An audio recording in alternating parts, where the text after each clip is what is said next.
아메리카 유일한 사회주의 국가 쿠바. 과거 어려운 시기를 견뎌오며 믿음의 밭을 가꾼 쿠바의 어느 기독교 가정의 따뜻한 사연을 전합니다. 고통과 절망 속 순간들을 넘어 다시 우리가 되돌아온 하나님의 듬직한 딸, 대구우먼 정선희 집사를 만나봅니다. 흔히 13월의 월급이라 불리는 연말정산. 인터넷 연말정산 단수화 서비스를 비롯해 달라지는 점은 무엇인지 하나님의 법, 세상의 법에서 이재만 변호사와 함께 알아봅니다.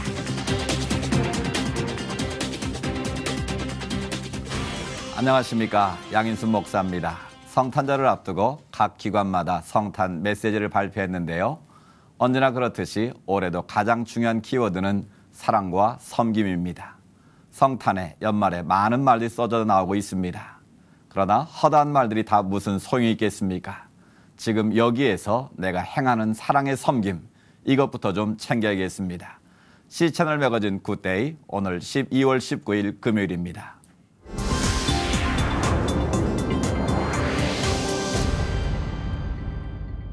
이제는 50년 동안 단절됐던 미국과 쿠바의 외교 관계가 정상화됐다는 보도도 있었는데요.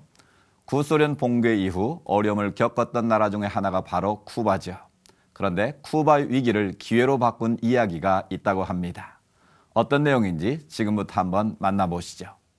When the Soviet subsidies ended, many Cuban families began planting their own vegetable gardens to keep food on the table. One Christian family in Havana named their plot Vision Eden. They didn't know their garden would eventually impact school children and parents throughout the neighborhood. The Fernandez family actually started their garden 50 years ago. They chose an unlikely spot. Project Eden began as the family recovered areas of the community that were being contaminated, areas that normally were natural streams that were contaminated with wastewater. The Fernandez grew and shared their fruit and vegetables for 30 years before the crisis hit. That's when the Cuban government designated their garden as an official community project. The garden eventually became more than a source of food. Children from local schools began coming to the Eden Project to learn about conservation, science, and health. Miguelin's project is unusual because of the work with the environment. Also, his relationship with special schools, especially schools for children with behavioral issues. And after visiting Project Eden, children often take their lessons back home. They grow and they take what they learn here to their own homes. Mom, don't smoke because that makes you sick. This is a very good project for the children. It creates good habits here, at home, at school, with their schoolmates. It complements the activities the children have in school. As a Christian family, the Fernandez have posted scripture verses, and they make sure that there's always a connection between Project Eden and their church. They believe their calling is not only to make better citizens, but to draw people closer to God. And most neighbors would agree that after 5 decades as a source of good food and good teaching, Project Eden has made their Havana neighborhood a better place to live. Stan Jeter, CBN News. 이번 순서는 선교 현장을 연결하는 시간인데요. 오늘은 파키스탄으로 가보겠습니다. 파키스탄에서 한의사로 섬기고 계신 신바울 선생님과 전화 연결됐습니다. 안녕하십니까? 네, 안녕하세요. 네, 반갑습니다. 네, 파키스탄 신바울입니다. 네, 지구촌 곳곳이 테러와 인질극 등의 범죄로 연말을 얼룩지게 하고 있는데요. 이번 파키스탄의 테러 현장에서 많은 어린이 희생되는 안타까움이 있었습니다. 지금 그 파키스탄의 상황은 어떠신지요? 네, 16일날 파키스탄 북서부 지역에 위치한 페샤와르에 있는 군인 단위학교에서 테러가 발생하여 141명이 사망했는데요. 네. 그중에 132명이 어린아이들이어서 모든 이들에게 아픔을 주고 있습니다. 정부에서는 파키스탄 전역에 아픔과 슬픔을 함께하자고 3일간 쇼핑과 다양한 프로그램을 자제하자고 발표했고요. 많은 학교들이 휴교를 하며 그 슬픔을 함께하고 있습니다. 네. 특별히 3살 된 유치반 아이들도 많이 살해된 것이 TV 방송을 통해 강용되자 파키스탄 모든 사람들이 테러와 싸우겠다고 다짐하기도 했습니다. 네. 뿐만 아니라 집집마다 부녀자들이 애통해하며 슬픔을 같이 하고 있습니다. 네, 정말 안타까운 소식인데요. 사실 지구촌의 평화를 위협하고 있는 극단 이슬람 세력들이 있지 않습니까? 알카에다라든지 보코하람이라든지 이들 때문에 우리 많은 전 세계가 지금 힘들어하고 있는데요. 이번 테러를 일으킨 집단은 어떤 단체입니까? 네, 그렇습니다. 현재 파키스탄에서는 테러와의 전쟁이 계속되고 있는데요.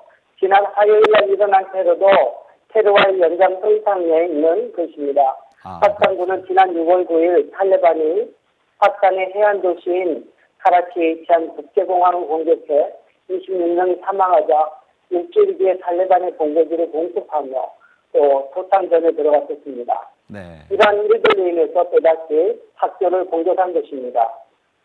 현재 파키스탄 탈레반은 2007년 파키스탄 내 이슬람 극단주의 무장단체들이 결성한 단체이며 현 정부를 미국의 특급 후가치로 보며 이슬람주의에 입각한 국가 건설을 목표로 하고 있습니다. 네.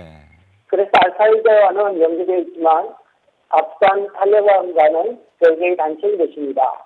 이들 단체는 서구식 교육이 학교에서 이루어지는 것을 반대해왔고요. 특별히 여성이 교육받는 것은 이슬람 교육에 위반된다고 해서 또 이렇게 주장해왔던 단체들이고 올해 노벨 수상자였던 말랄라 유스자에게 총격을 가한 집단도 이들의 성인이었습니다.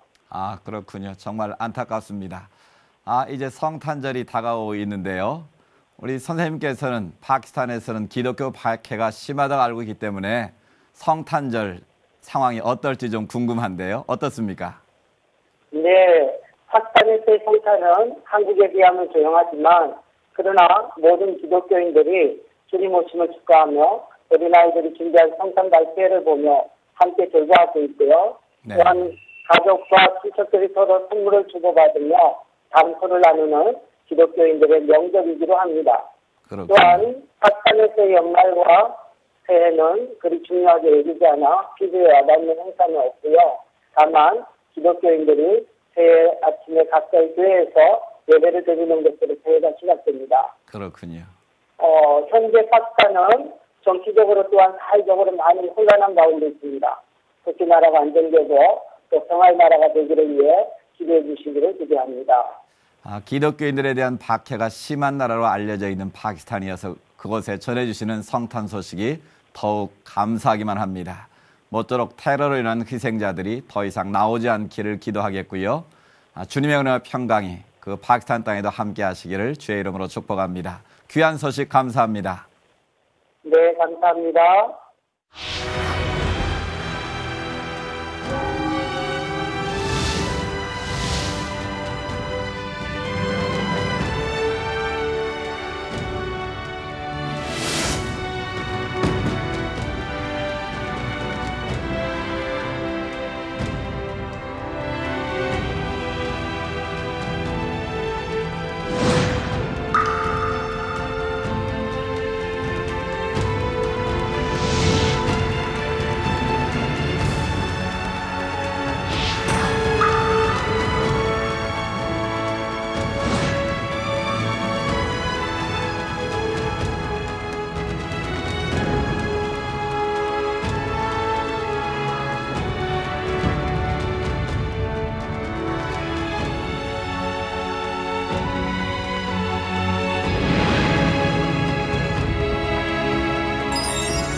일 년의 시간을 지나가는데도 봄, 여름, 가을, 겨울 사계절이 있습니다.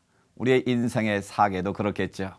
따뜻한 봄날 갔다가도 때로는 폭풍 같은 시련이 닥치기도 합니다. 그 모든 어려움을 견디는 가운데 주님의 사랑에 대한 더욱 가까이 가는 귀한 열매의 시간을 맞기도 하는데요. 오늘 테마 인터뷰 그레이스에서 만나는 분도 아마 그런 과정을 잘 견디는 분이 아닐까 생각됩니다. 개그우먼 정선희 씨를 지금부터 만나보겠습니다.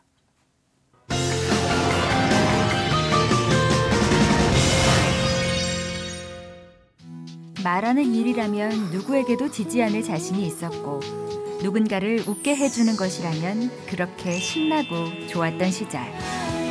다양한 프로그램에서 여성 방송인으로 성장했던 정선희 씨가 고통의 끝 같았던 절망의 순간들을 넘어 이제 다시 우리 곁에 왔습니다. 초등학교 때는 좀 내성적이었고요. 난 3, 4학년 때부터 이제 고학년으로 넘어가면서부터 친구들이 생겼고 그 되게 밝은 애 같지만 또 어렸을 때는 수줍었나 봐요. 애를 잘 못 사귀었더라고요. 근데 3, 4학년 때부터 이제 친구 맛을 안 거죠. 그게 너무 환상적인 거예요. 친구들이랑 너무 재밌게 놀러 다니느라 이제 뭐 그때 성격도 많이 좀 외향적으로 바뀐 것 같고. 근데 사실 이제 개그맨이 꼭 돼야겠다라는 생각보다 매력이 있었어요. 어렸을 때부터. 왜냐면 개그맨들은 항상 웃고 즐거울 것 같고 거기서 이제 이봉원 선배님, 이성민 선배님, 서현 선배님, 최양락 선배님 그리고 막 박미선 선배님 진짜 너무너무 재밌게 막 연습하고 깔깔거리고 항상 큰 웃음소리가 나는 거예요. 그래서 되게 매력 있게 느껴졌었어요. 항상 웃을 것만 같아 동경했던 개그우먼으로서의 삶이었지만 그 동경은 금세 웃음기 없는 현실이 됐습니다. 제가 92년도에 SBS 1기로 개그맨이 됐고요. 신앙생활을 본격적으로 시작한 건 94년부터. 내가 생각했던 연예인 생활이 아니었고 너무 막연했고 기다리는 삶 속에서 자존심 상한 일도 막 많았고 맨날 울었어요. 너무 무서웠어요. 진짜 내가 겁이 없이 여기를 언감생심 어디라고 뛰어들어왔나. 좀 많이 힘들었는데 그때 새벽 3시경에 너무 힘들어서 이제 술을 마시고 집으로 들어가는데 집 앞에 상가 4층인가에가 있었어요. 교회가. 십자가가 너무 높이 이렇게 너무 또렷하게 이렇게 있는데 거길 찾아서 이렇게 올라갔던 것 같아요. 그리고 올라가서 이제 교회 문을 열고 들어가서 근데 그때는 믿음 생활은 없었고 그냥 고등학교, 중학교가 좀 미션 스쿨이긴 했었어요. 근데 넉넉히 울었던 것 같아요. 그냥 엉엉 울었던 것 같아요. 그때 그 어떤 느낌인지 뿌옇게 기억이 나는데 그중에 제일 또렷했던 게 나무 냄새였던 것 같아요. 나무 의자 냄새가. 나무 의자 냄새가 확 들어오는데 이상하게 눈물이 확 나는 거예요. 그리고 계속 울었던 것 같아요. 울다가 잠이 들었어요. 나왔는데 어떻게 우연히 그 교회와 인연이 돼서 아직까지 다. 가장 힘든 순간에 찾아와 주신 주님. 그러나 어렵게 찾은 평안에 또다시 걷잡을 수 없는 풍랑을 만나게 됐습니다. 처음에는 놀랬고 당황했고 슬펐고 뭐 이런 모든 것. 왜 내 인생에 이런 일이었고 그 다음에 이제 이걸 빨리 지인들이 너 수습해야 돼. 너 지금 걷잡을 수 없이 너를 지금 오해하는 말들이 많아지고 사람들이 그걸 다 믿고 있어. 그래서 정신을 차려서 이렇게 봤는데 그때는 화가 난 거예요. 사람들이 왜 이런 말도 안 되는 거에 동조하고 믿고 있지? 누가 봐도 아닌 거 맞지 않나? 정말 화가 나니까 싸우고 싶은 거예요. 근데 그땐 이미 이제 제가 기도를 하면서 하나님 저는 너무 이걸 싸워야 될 것 같아요. 암만 해도 시원하게 나가서 밝혀야겠다라는 어떤 생각을 안 주시는 거예요. 그러다가 주저앉고 또 막 부르르 했다 주저앉고 그러기를 몇 번 하면서 서둘러서 일찍 하게 됐어요. 아문 것 같다가도 덧나고 잊혀진 것 같다가도 어제 일처럼 찾아오는 고통이었습니다. 왜 나를 이렇게 뛰어나오게 하셨을까? 아물지도 않은 상처를 갖고 왜 이걸 볼 수밖에 없는 직업을 다시 이쪽으로 보내셨을까? 근데도 했던 이유는 그래도 과거에 내가 만났던 하나님은 절대로 하나님이 이 고통의 시기를 배신하지 않으셨어. 나한테 이 고통의 시기를 통해서 뭔가를 주셨어. 그러면 이걸 견디면 상을 주실 거야. 이런 어린애 같은 희망이었어요. 그래서 계속 기다리고 기다렸어요.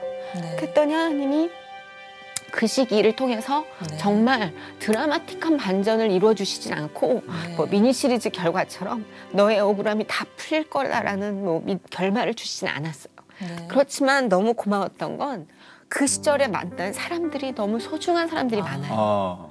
심지어 저랑 같이 일했던 사람들도 뒤에서 수군거릴 때 그분들은 저를 이유 없이 믿어요. 왜? 내가 알고 내가 당신 방송을 들었던 정선이는 난 그 정선이의 선택을 믿는다. 그래서 매일 그렇게 말 걸어주는 청취자들과의 만남 속에 저는 사실 미움을 많이 희석시켰어요. 싸우겠다는 의지도 많이 희석이 됐고 그래서 하나님을 좀 덜 졸랐어요.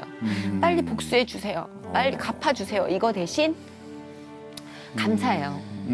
감사해요, 하나님. 못 볼 뻔했던 세상을 열어주셔서 감사해요. 못 느낄 뻔했던 사랑을 느끼게 해주셔서 감사해요. 세상이 이렇게 따뜻한 곳이었다는 걸 다시 알게 해주셔서 감사해요. 감사 기도로 채워주셨어요. 지금이 소중한 걸 몰랐어요. 예, 근데 너무나 지금이 소중해요. 그래서 여러분도 저를 위해서 기도를 해주시면서 이제 우리가 함께 우리의 지금이 얼마나 감사한지, 네, 우리의 지금이 얼마나 감사한지에 따라서 내일에 대한 불안도요 확 달라져요, 느낌이. 이게 우리가 가끔 라디오 할 때 두려워요, 막 불안해요. 이거는 설레임으로 바꿔봅시다. 기대, 설렘. 여러분의 지금을 응원하고 여러분과 저의 내일을 우리 같이 기대해 보자고요. 더 이상 버티고 견디는 것이 아니라 기대하고 설레는 삶으로 바꾼 정선희 씨. 그 설렘으로 그녀는 오늘도 마이크 앞에 섭니다.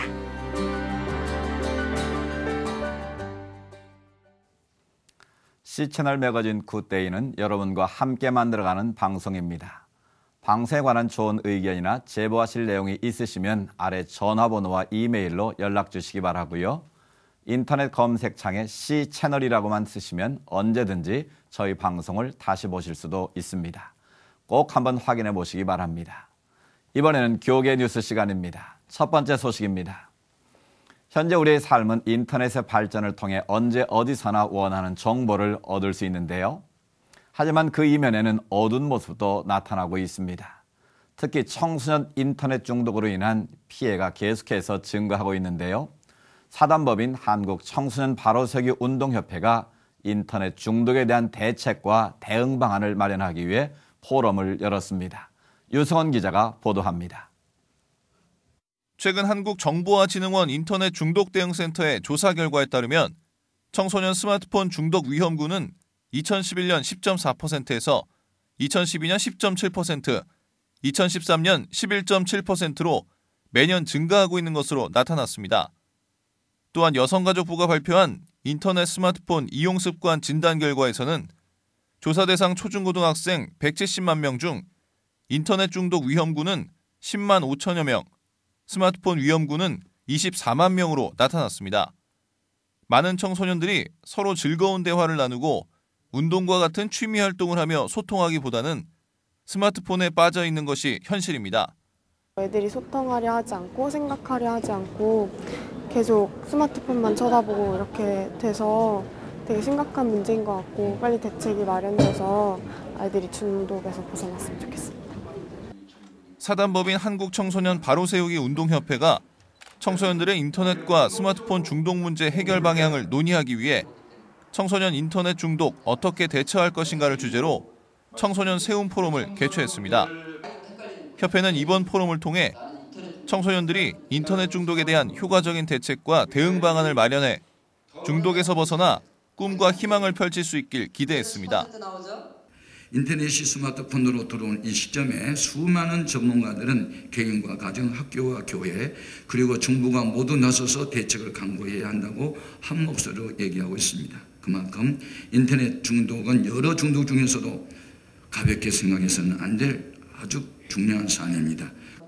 주제 특강에 나선 놀이미디어센터 권장희 소장은 인터넷 중독은 인터넷을 얼마나 많이 사용하는가의 문제가 아니라 인터넷을 사용하지 않는다면 정상적으로 하루를 살아가는 데 문제가 있는 것이라고 말했습니다. 권 소장은 인터넷 중독을 예방하기 위해 인터넷에 접속할 수 있는 환경을 어렵게 하고 청소년 시기에는 스마트폰이 아닌 통화만 가능한 2G폰을 사용하는 등의 강력한 접근성 차단이 필요하다고 강조했습니다. 스마트폰 손에 놔주고 인터넷 매일 시키면서도 중독되지 말라고 말하고 있다는 것이죠. 정말 우리 아이가 중독이 되고 있다면 일단 인터넷도 끊고 스마트폰을 끊고 이런 대처가 필요한데 너무 쉽게 생각하는 것을 좀 일깨우는 이런 것이 오늘 중요한 목표라고 생각합니다. 이 밖에도 포럼에서는 한국청소년정책연구원 성윤숙 연구위원과 교사, 학부모, 학생 등이 청소년 인터넷 중독 대처에 대한 패널 토의와 자유 토론 등을 진행했습니다. C채널 뉴스 유성훈입니다. 한국기독교총연합회가 애기봉 전망대 트리 점등식을 진행하지 않겠다고 밝혔습니다. 오는 23일 애기봉 전망대에 트리를 설치하고 점등식을 진행할 예정이었던 한기총은 점등식으로 인해 갈등이 빚어지는 것을 바라지 않는다며 이같이 밝혔습니다. 한편 애기봉 전망대 등탑 재건 계획은 계속 진행할 예정이며 평화공원 조성을 추진하고 있는 김포시와 협력하여 추진하겠다고 밝히면서 이를 둘러싼 논란은 사그라들지 않을 전망입니다.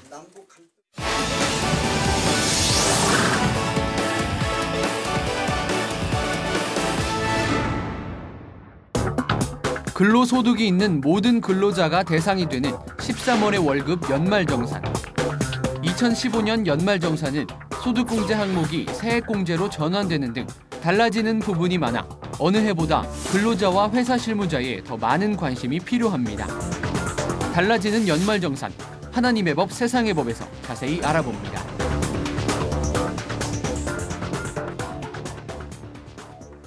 하나님의 법 세상의 법 이재만 변호사님 나오셨습니다.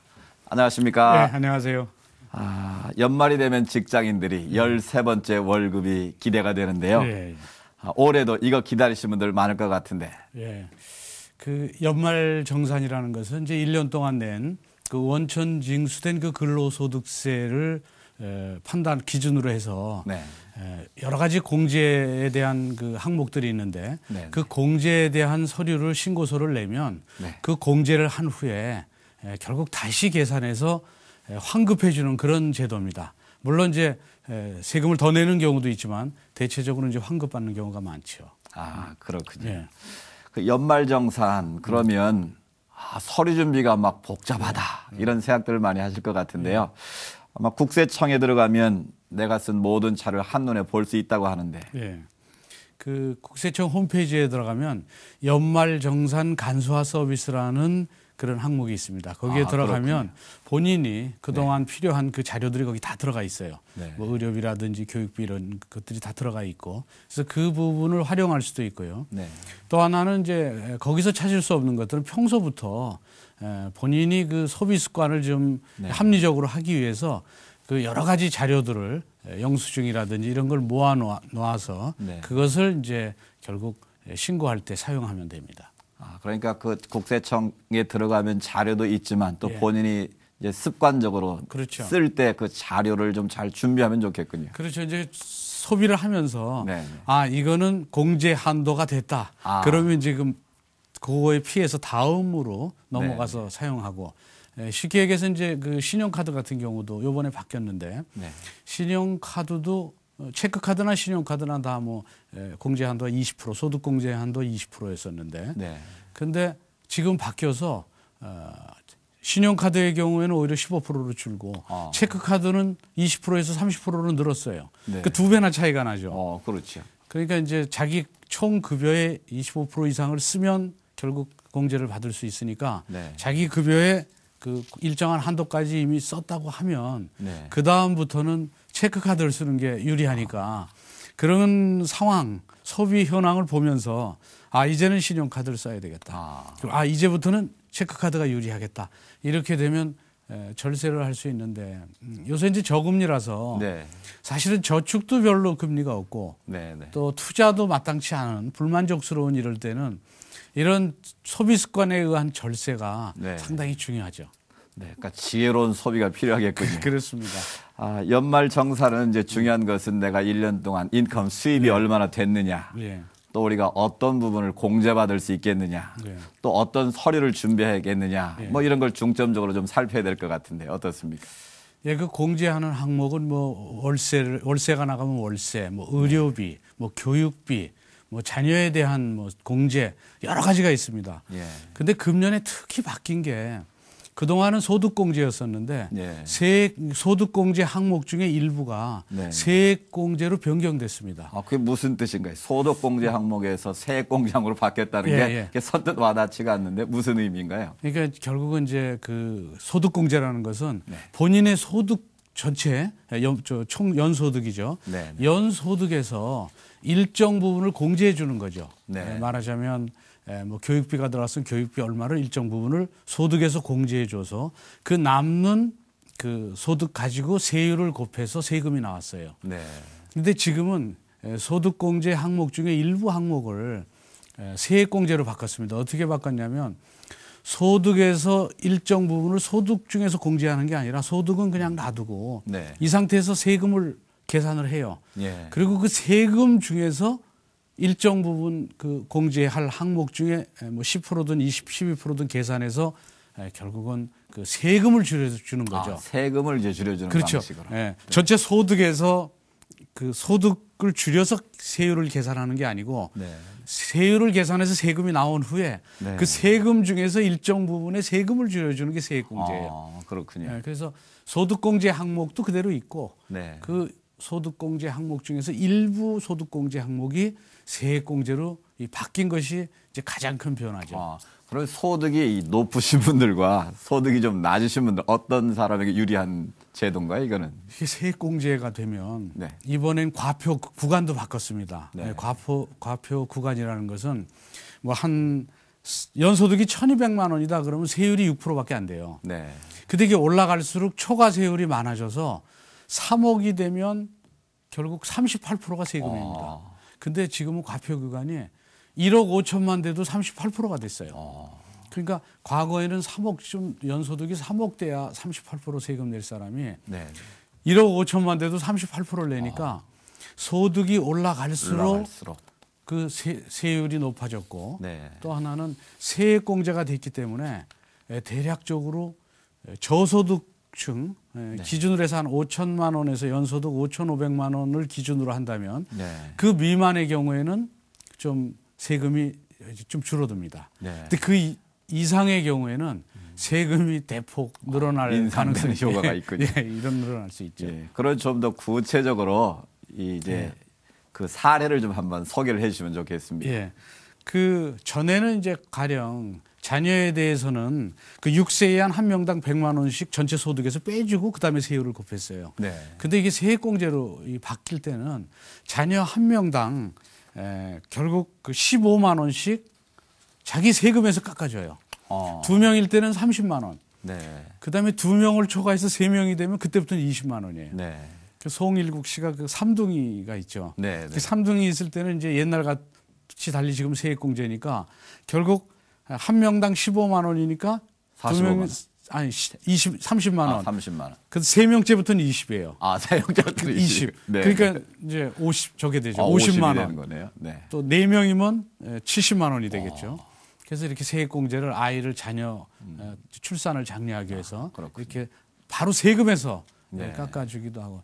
이제 월세 같은 경우도 전에는 소득공제였는데 지금은 세액공제로 750만 원을 한도로 해서 10%를 세액공제해 주니까 한 75만 원 정도를 월세를 내는 경우에는 세액공제, 세금에서 환급받을 수 있죠. 이제 깎아주죠. 네. 이런 식으로 돼 있고 또 이제 소득공제 중에서는 이제 소득 공제해주는 펀드 같은 게 있어요. 그렇군요. 이 펀드는 이제 600만 원 한도에서 40%까지 깎아주면 240만 원을 요거는 세액공제가 아니라 소득공제니까 소득공제. 전체 소득에서 240만 원 깎아주죠. 네. 그러면 대략 한 30몇만 원 정도의 그 이자를 받는 그런 효과가 있어요. 네.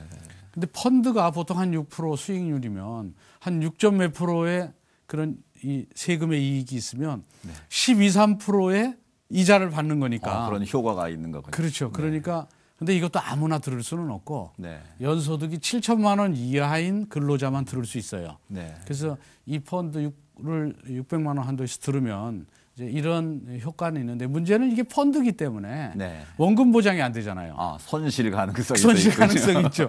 그러니까 펀드를 들으면 그런 큰 12, 3%의 수익률을 보는 그런 효과는 있지만 이 펀드를 가입할지 여부는 이제 꼼꼼하게 본인 판단에 의해서 해야 되죠. 근데 판단만 잘하면 하여튼 그런 절세 효과를 볼 수 있죠. 그래서 이 세액공제라는 것은 이제 지금은 이런 걸 잘 판단해서 하면 그 환급도 많이 받을 수 있고 근데 전반적으로는 아무래도 이 고소득자한테는 굉장히 세금이 더 많아지는 그런 효과가 있죠. 그렇군요. 물론 지금 말씀드린 부분들은 이 자유소득자가 아닌 예. 근로소득자의 연말정산 기준으로 말씀드리고 있는 거 아니겠습니까? 예, 그렇습니다. 이 어떻게 계산하에 따라서 이 환급 액수가 많이 달라질 것 같은데. 그렇죠. 그 홈페이지에 국세청 홈페이지에 들어가면 연말 정산 자동 프로그램이라는 것이 있습니다. 아, 그렇습니다. 네, 이제 그걸 활용하면 되는데, 근데 이제 일반인이 들어가서 그거 활용하기 쉽지는 않죠. 그래도 그 상당히 효율적으로 활용할 수는 있고요. 그리고 또 하나는 소득공제 항목과 세액공제 항목이 좀 분리돼서 일부 소득공제 항목 중 일부가 세액공제 항목이 돼 있기 때문에 이 부분을 잘 검토해서 본인이 어떻게 소비하고 어떻게 지출할 것이냐를 처음부터 계산하면서 영수증을 모아놔야 됩니다. 그래서 이거를 계속적으로 잘 모으고 건전한 소비 습관, 또 카드를 쓸 때도 신용카드를 쓰고 언제부터는 체크카드를 쓸 것인가. 그다음에 월세의 경우에도 공제되는 그 한도가 정해져 있으니까 그 한도를 어떻게 균형 있게 다 공제에 대한 한도를 다 맞춰가면서 하면 상당한 절세 효과를 누릴 수 있어요. 그래서 이제는 이런 절세에 대해서 신경을 쓰고 또 많이 신경 쓴 사람은 많이 절세를 받고 환급 많이 받을 수 있습니다.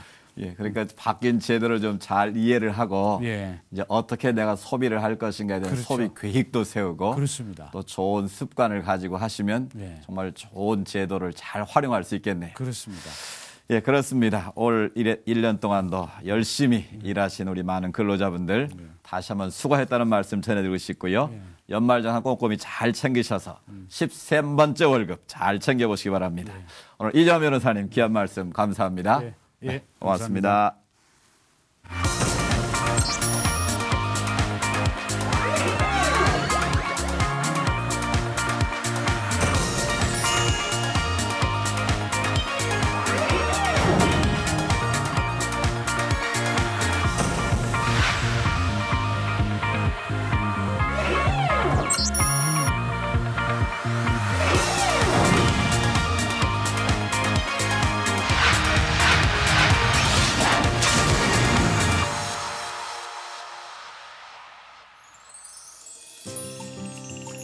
요즘 서점과 베스트셀러 중에 색칠을 하는 책이 있는데요. 이건 어린이들을 위한 것이 아니라 바로 어른들을 위한 컬러링 북입니다.